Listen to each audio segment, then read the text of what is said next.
We're talking this morning here with Vic Cooley. He was the lead increment scientist for Expeditions 33 and 34. Vic, appreciate hanging with us as we've waited to find out when this is going to happen. Let's start by getting you to explain what this small satellite deployer demonstration is all about. Well, thank you, Pat. Good morning to you. Yes, it's a pretty exciting day to be here in the flight control room. The demonstration of the small sat deployment system is all about adding yet one more capability to our wonderful space station. You know, the small sat, or otherwise known as CubeSat, that design was actually engineered by Cal Poly back in 1999, and it included a deployer. Now JAXA has modified that slightly and has launched it to the space station on the HTV vehicle earlier this summer. And now there are 5 satellites there, and they will be ejected when we get to this activity, which is now probably postponed because of the ATV situation and the dam. But it is to demonstrate that capability from a permanently manned orbiting vehicle. So far, these satellites have been ejected from non-manned vehicles, which are very expensive to launch, and the whole idea is about lowering cost. If we can lower the cost by these payloads being a secondary payload on a rocket, or in this case on the HTV, which is already carrying cargo to the space station, then that makes it even lower cost for these small sats to be deployed. So it is a matter of expense as well as the efficacy of deploying them. You don't have to have a dedicated rocket to launch what's really a small payload. That's correct. And you know, we want to continue lowering the cost as much as possible. The cost was lowered substantially just by having this design that we've had over the last 10 years, and many small sats have already been launched that way from unmanned vehicles. We would like to have that capability from the space station also. It's possible to conceive that you might want to have satellites ready to go that needed some kind of tweaking or adjustment before you launch them. They could be positioned on the space station, and then that mechanical adjustments could be made by the crew members before they launch them for such dedicated purposes as monitoring disasters or other natural events. I'll talk about some of these satellites later and their monitoring capabilities. And is that what the crew members have been doing, making those preparations, those adjustments to it?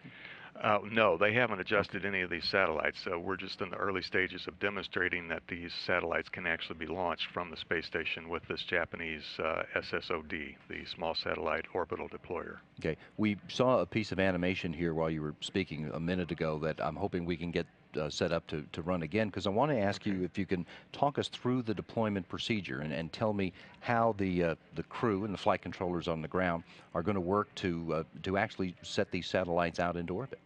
Well, first let me talk about the JIM airlock and the JIM remote manipulator system, or JIM RMS. The JIM is the Japanese experiment module. It has an airlock which allows the crew to position in this case the satellite deployer in the airlock when and this is connected and open to the pressurized environment.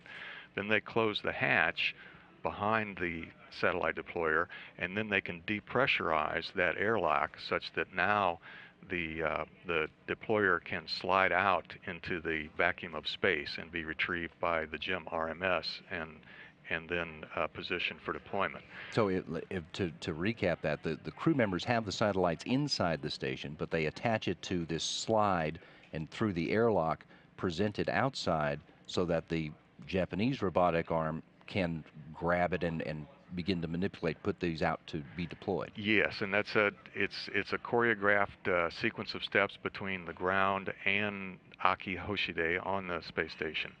So there's the way it starts out is Aki will position the satellites on the table, and he will then close the hatch such that the satellites are now in the airlock, and the hatch is closed on the inside. He will then command the airlock to be depressed, and he will open the hatch on the outside of the airlock, and this is all by commanding. He's not physically doing this himself. And he will then command the table to slide out. And now it's out in the vacuum of space, and the ground will then command the JIM RMS, a remote manipulator system, much like our space station arm, but the space station arm is much bigger. This is a smaller arm just on the GEM section, just for handling external payloads. So the ground SIPSI control at the JAXA Control Center in Tsukuba near Tokyo will command the GEM arm to grapple the extended slide table with the satellite deployer on it. Aki will then release the lock that holds the multi-purpose experiment platform, or MPAP, onto the slide table, and then the RMS is now it's being commanded from the ground. It extracts that deployer from the airlock slide table. Now at this point, Aki retracts the table into the airlock, and the GEM RMS then moves to the deploy position for the satellites. The deploy position is pointed 45 degrees away from nadir and retrograde, such that it won't interfere with the space station after the satellites are released. What is it that these satellites are going to do? You said there are 5 satellites. In general, what's the mission of these satellites once they're deployed? Well, let me talk a little bit about the satellites first. As I mentioned, this satellite design has been a standard for over 10 years now, and they are 10-centimeter cubes weighing no more than 1.2 kilograms, or about 3 pounds. So in this particular case, there are 5 of these satellites. One of them is actually 2 of those 10-centimeter cubic units.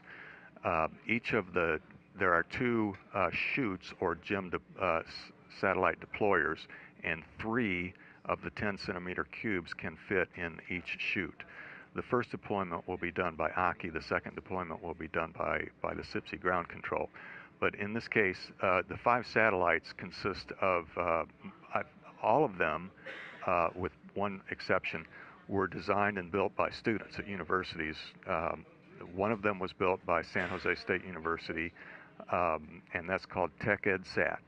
And it will need to refer to my notes here. It transmits elapsed time, temperature, voltage, and current, and any error messages that the microprocessor has encountered over a ham radio. All of these satellites have solar panels on them to produce power, and they all transmit signals of some sort, in this case ham radio signals. Another satellite, which is provided by the company called NanoRacks, who in turn goes out and gathers customers who want to launch small satellites. In this case, their customer is a Vietnamese university, and the students from that university have designed a satellite that will take images of the Earth and possibly capture images of and be able to do ship tracking, detect forest fires, and do atmospheric research. The other 3 satellites were designed by Japanese students or companies, and one of them that is very interesting is the FitSat. This satellite actually has LEDs on it that flash very brightly, but flashing is the key here because they're not on continuously. They don't consume that much power, but when they are on, they're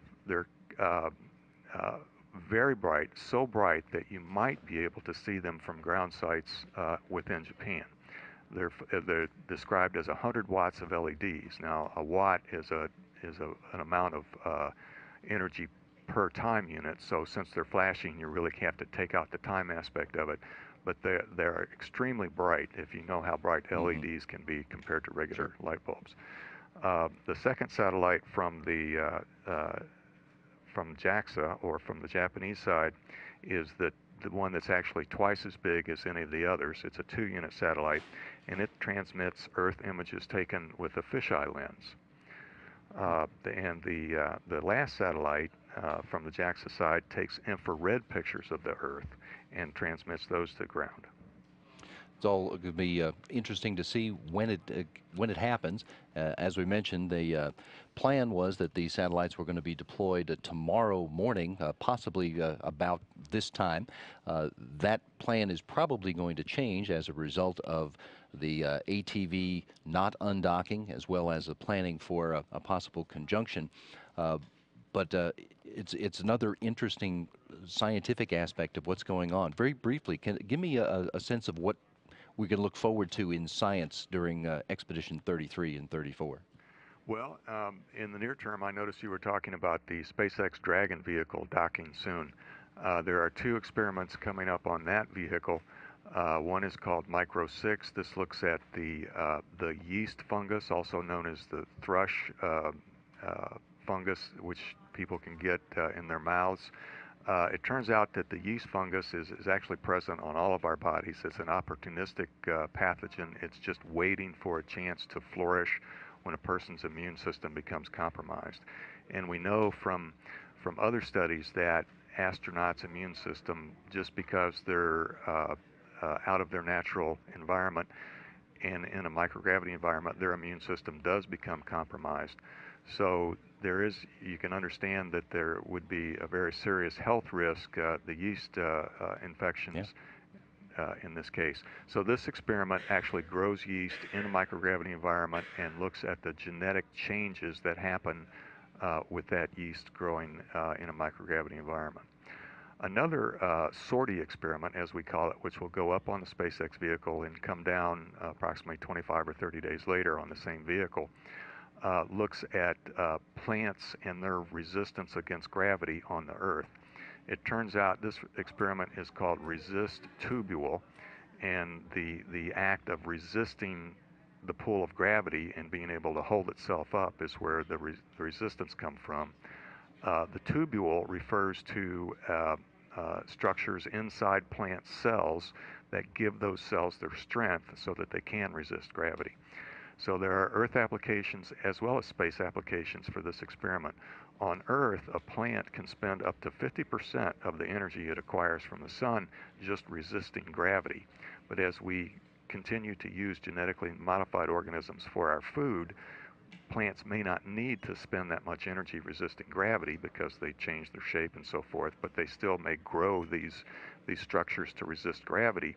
So if we can control how much energy the plant puts in resisting gravity, we might be able to increase food production for plants on Earth.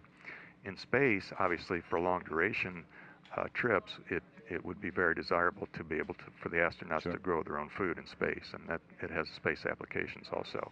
It's great. We look forward to seeing all of that. Vic, thanks for coming this morning. Appreciate it. Vic Cooley is the lead increment scientist for Expedition 33 and 34. Thank you.